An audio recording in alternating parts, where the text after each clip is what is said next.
وعلم آدم الأسماء كلها ثم عرضهم على الملائكة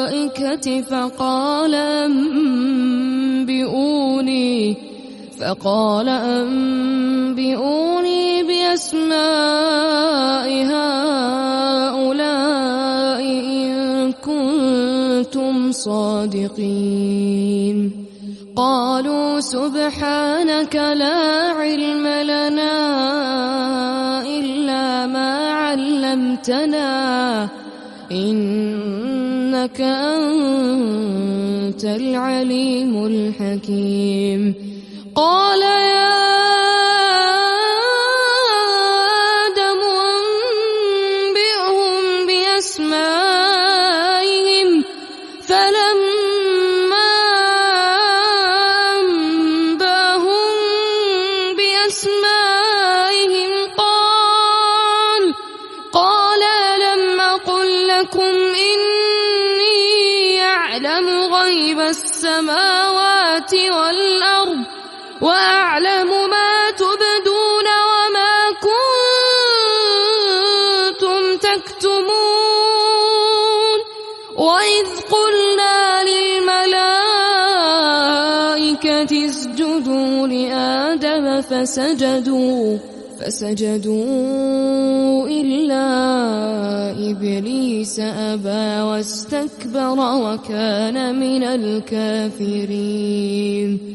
وقلنا يا آدم اسكن أنت وزوجك الجنة وكلا منها رغدا حيث شئتما ولا تقربا هذه الشجرة فتكونا من الظالمين. فأزلهما الشيطان عنها فأخرجهما مما كانا فيه وقلنا اهبطوا بعضكم لبعض عدو ولكم في الأرض مستقر ومتاع إلى حين. فتلقى آدم من ربه كلمات فتاب عليه إنه هو التواب الرحيم. قلنا اهبطوا منها جميعا فإما يأتينكم مني هدى فمن تبع هداي فلا خوف عليهم ولا هم يحزنون. والذين كفروا وكذبوا بآياتنا أولئك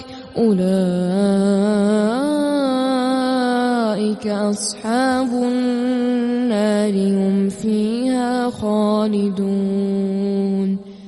يا بني إسرائيل اذكروا نعمتي التي أنعمت عليكم وأوفوا بعهدي أوف بعهدكم وإياي فارهبون.